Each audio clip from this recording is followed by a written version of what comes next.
Assalamualaikum warahmatullahi wabarakatuh. Waalaikumsalam. Bismillahirrahmanirrahim. Wassalatu wassalamu ala Rasulillah Sayyidina wa maulana Muhammad bin Abdillah wa ala alihi wa ashabihi wa wala wa hawla wa la quwwata illa billah. Amma ba'du. Jamaah Ibu Mawar setelah sholat Jumat sebetulnya ada tentang sholat khauf di sini, tapi akan saya lewati karena ini adalah bagian dari bab yang dalam Islam dulu ada ajaran Nabi, tapi memang tidak pernah saya sampaikan. Dalam Islam itu benar. Seperti itu benar. Makanya kita akan menemukan bahwa di mana dulu zaman Nabi ada, sekarang ada bahwa yang dulu zaman Nabi ada, sekarang itu tidak ada. Itu dinamisnya. Kenapa demikian? Karena sudah saya terangkan, Quran itu dengan wafatnya Nabi itu otomatis akan berhenti. Ayat tak mungkin nambah lagi, karena ini sudah selesai. Makanya Nabi ketika terakhir sebelum beliau wafat, ayat yang turun ketika beliau ada di Mekah dalam ibadah haji wada itu, Allah menegaskan beliau mengamal itu dengan wa asma'tu alaikum ya Allah, telah disempurnakan dengan makanya. Artinya dengan Al-Quran ini, maka dengan ayat yang terakhir ini, maka otomatis sudah akan ada tambah lagi ayat. Begitu juga dengan hadis Nabi. Ketika Nabi Rasulullah SAW wafat, maka otomatis akan berhenti. Makanya kemudian pertanyaan berikutnya, bagaimana Al-Quran yang sangat terbatas itu, hadis Nabi yang sangat terbatas itu, waktu secara sumber itu sangat luas sekali, untuk mengatasi persoalan-persoalan umat yang selalu bertambah terus berbaru. Maka inilah bentuk yang kemudian namanya ijtihad. Siapa yang melakukan ijtihad adalah para rasul anbiya, orang yang mewarisi ilmu dari Rasulullah, orang yang mewarisi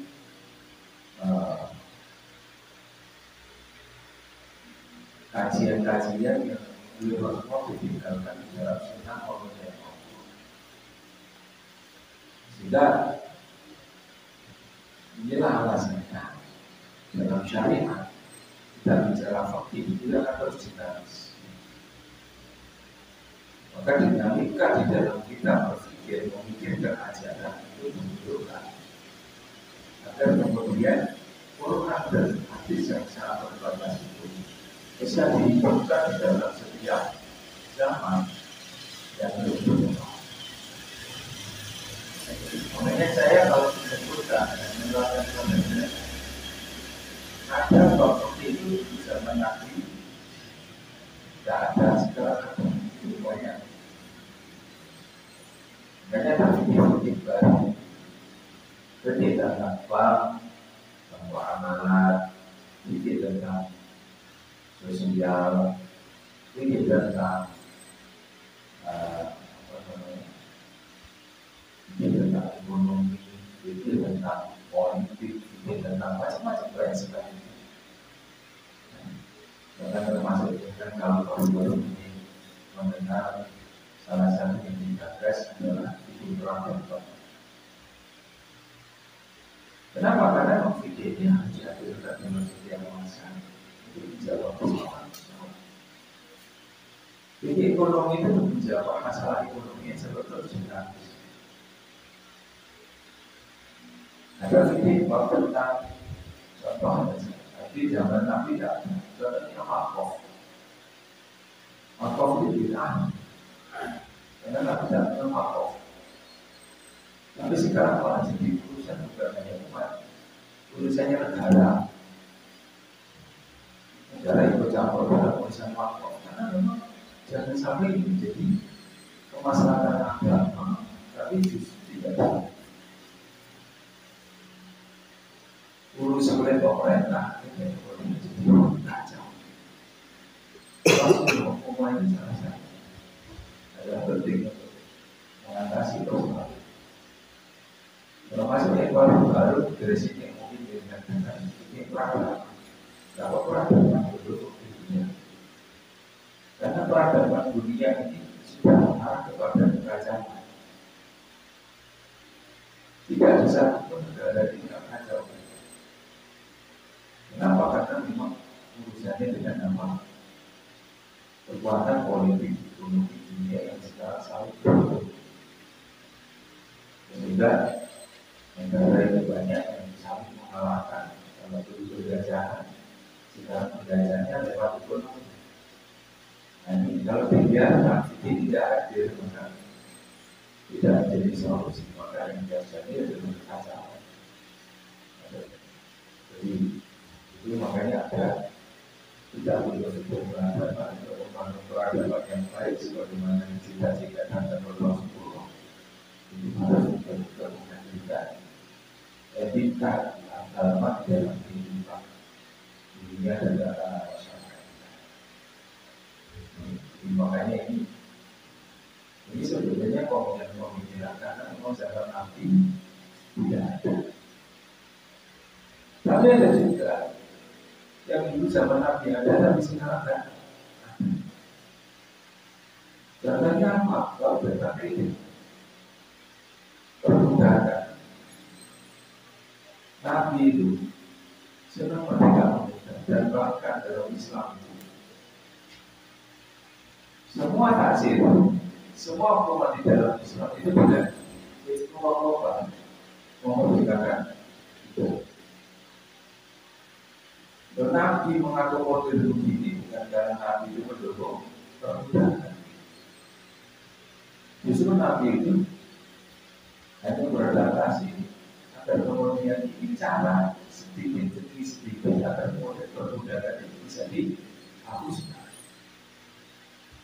Sehingga ketika kemudian Nabi sudah mulai menghapuskan perbudakan itu, ternyata masyarakat ini baru bisa menerima tentang hak asasi manusia kemudian menghapuskan perbudakan itu baru tahun abad ke-19. Bahkan negara yang terakhir apa itu masih tahun 90-an. Apa itu masih baru bisa dihapuskan di Afrika Selatan pada tahun 90. Tapi tidak siap masyarakat. Tapi kita bersyukur sekarang sudah ada. Itu zaman Nabi ada tapi sekarang tidak. Nah salah satunya ini salat khauf. Pokoknya saya pernah ketika kaji di kitab pun ini ada.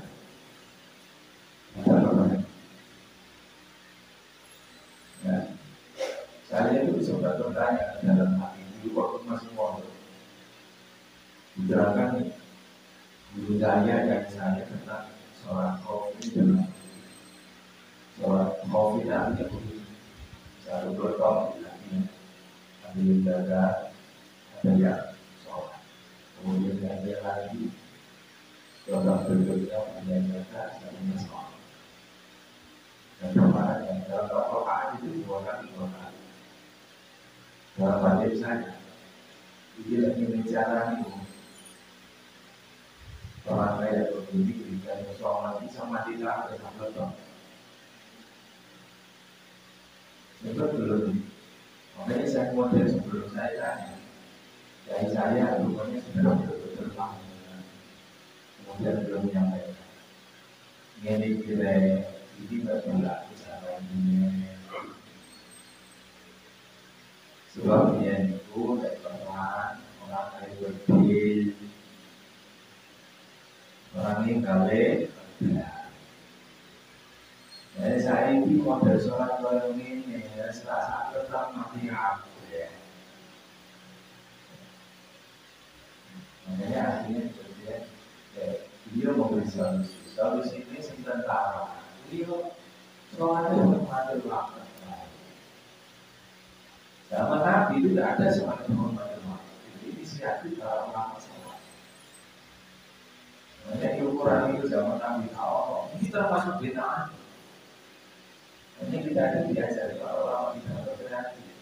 Kalau bid'ah itu jangan dianggap tidak ada Qurannya, tidak ada hadis. Nah, bid'ah itu ada salah satu, ada yang menolak, ada yang hasanah, dan hasanah itu kreativitas para ulama tidak berbicara untuk memanfaatkan agama itu sendiri. Kayak kampanye jenengan 10 tahun, jangan tidak apa. Dan masa zaman Nabi kan puluhan tahunnya wali. Tidak mungkin loh zaman dia berulang tahun.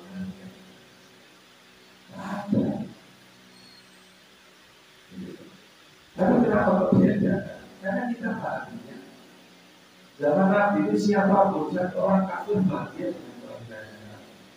Masa kita bisa tidak merasa bahagia dengan kelahiran? Dan kelahiran Nabi itu adalah momen. Kenapa? Karena itu hadir untuk memberi hidayah kepada kita dan kita. Karena kalau berubah tidak akan menjadikan hidayah kepada sama sampai kapanpun kalau kita iman. Nah, ini ada yang mau.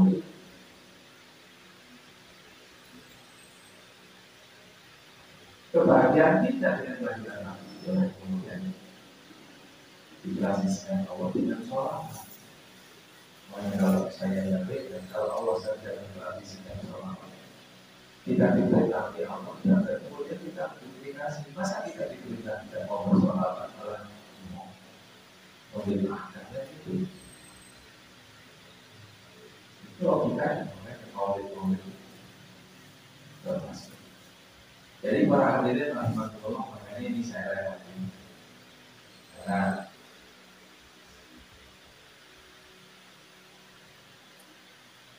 memang kita harus mengerti ini masalah Nabi itu ada umat Islam yang meninggal dan orang sampai dalam kondisi yang kritis berperang itu sampai dilakukan seperti itu. Maka saya sudah pernah melewati termasuk simpul terakhir dan kita tahu pas perang dia ngomong sudah itu terakhir. Jadi kalau kemudian kita meninggal berarti kita mengukur kewajiban kita tidak meninggalkan sholat. Namun kalau kita dalam kondisi masih hidup, kita bisa fokus. Jadi kenapa? Karena hormat dari waktu itu yang pernah sudah saya sampaikan adalah untuk tujuan apa? Kita mengukurkan kewajiban sholat dalam kondisi kritis yang tidak bisa sembuh. Itu seperti itu. Para hadirin, maka langsung saya akan sampaikan tentang sholat itu dari bagaimana tersebut. Karena Aisyah pada dulu semua Aisyah pada Rasulullah dulu.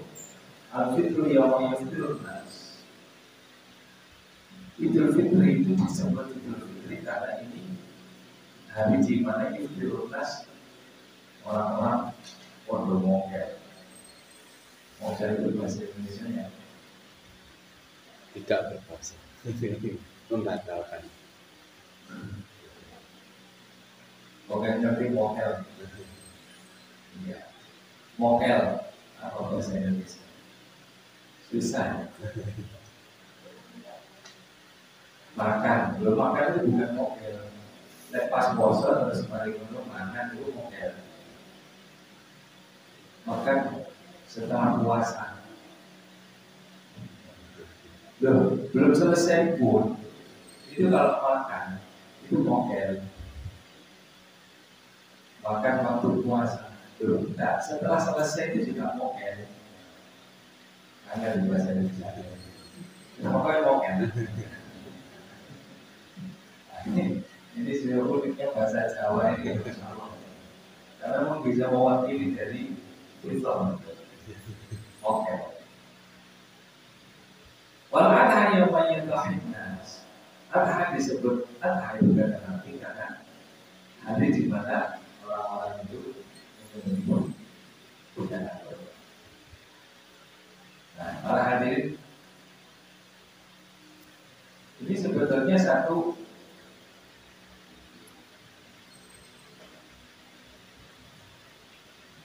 penjelasan yang disampaikan Nabi. Saya pernah ditanya, sama ada, kenapa sih kita itu kalau hari raya tidak boleh puasa? Kita kalau hari raya itu kenapa tidak boleh puasa? Kan puasa itu sebenarnya ya urusan orang mau puasa atau enggak, kalau dibuat kenapa tidak? Kenapa justru Allah melarang kita berpuasa ketika itu tidak ada Idul Adha? Bahkan Idul Adha itu sendiri sampai bertasnya, ya kan? Selalu ada masih. Bagi ustaz yang kurang pengetahuan, misalnya jawabnya, ya itu sudah ketetapan Allah, ya jangan ditolak. Itu ketetapan Allah, jangan ditolak. Kenapa? Kalau Allah sudah menentukan ayat, beri. Ini saya mau jawab, tapi benar-benar, tapi kurang cerdas. Jawaban yang cerdas di mana? Karena kita tahu sebetulnya apapun yang Allah berikan itu ada. Allah berikan syariat apapun itu ada. Dan ketika ada menjawab ini, maka sebetulnya Nabi menegaskan dengan hadis ini bahwa inilah tujuan Allah memberikan dia nas. Dia fatullah nas. Ini adalah dengan ini diterangkan oleh para ulama. Apa artinya dia? Allah itu menjamu. Nanti menjamu. Ada tamu itu di surga. Ya, menyuguhi. Iya. Nyoko. Bahasa Jawa ini nyoko. Ini. Kalau bahasa Indonesianya setahu saya menjamu. Tapi kadang anak milenial itu menjamu tak dijamu nih. Mana ada milenial? Mana nggak ngerti Jawa belas. Jadi itu lama. Mana dijamu sejawa ini? Banyak bapak duit ini loh. Sok foto. Jadi pakai bahasa Indonesia. Begitu masuk ke pesantren di rumah diperkosa. Biasanya di rumah pakai bahasa Indonesia.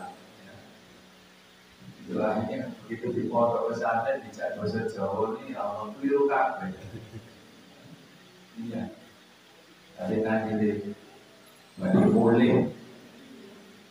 Nanti boleh. Oh boleh nanti. Boleh tan omah.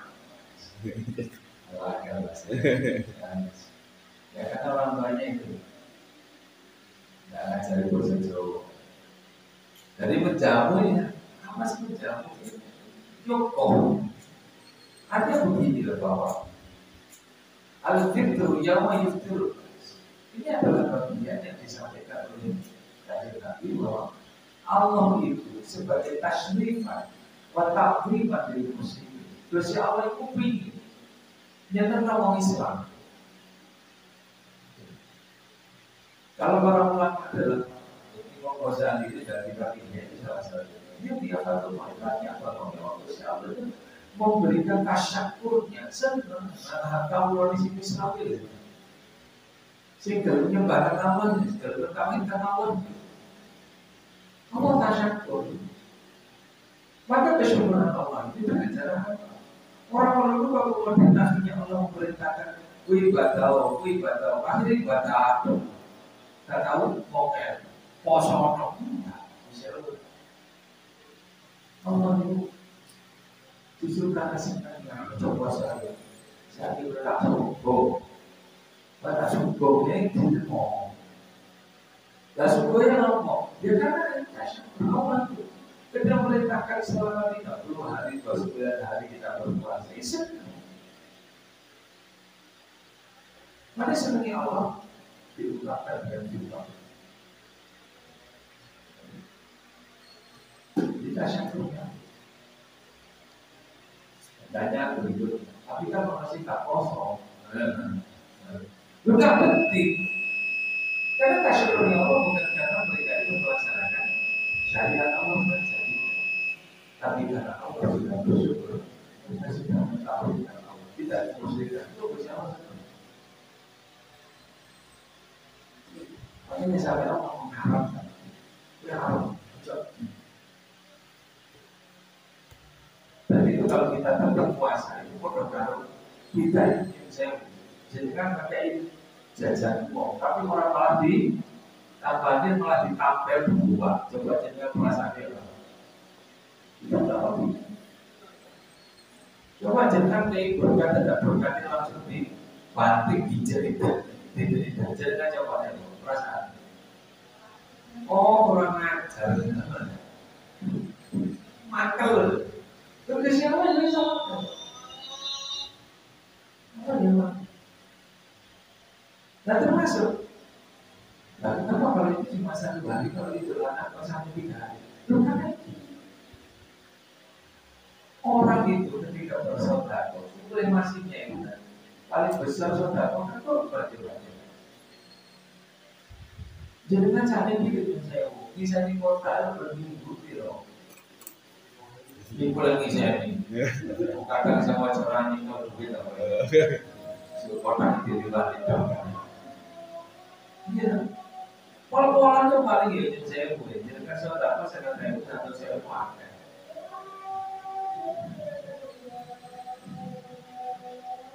Ada korban itu. Bersih cipir terus. Gajikan. Minimal 3 juta. Terus apa senang? Jadi kan saya tak mau senang. Maka jadinya ketika bersodak, senang itu si Allah itu dia mau balas dia kan. Yoko, wes gue rumah mana?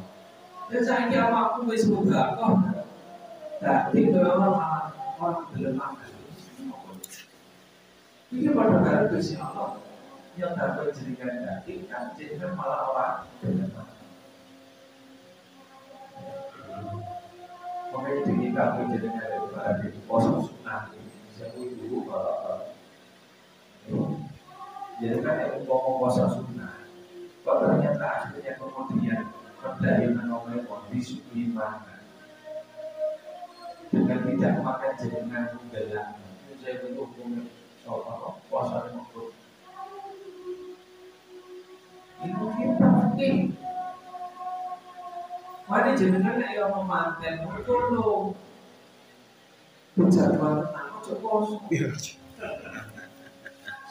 Bila perlu satu ini balik banyak ini undangan manten. Lupa yo.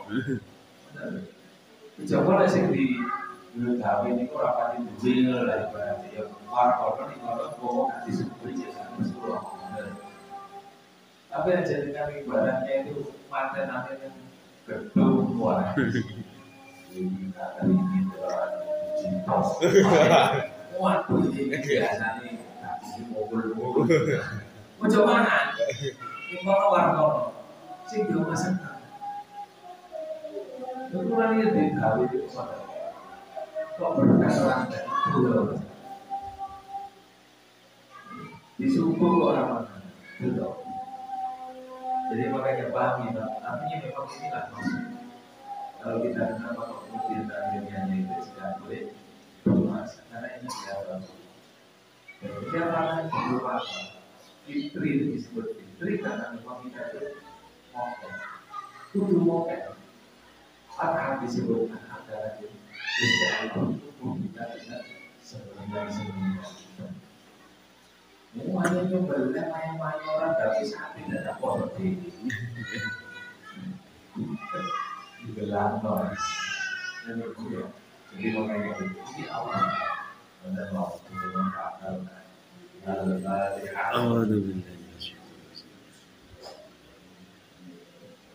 Assalamualaikum warahmatullahi wabarakatuh.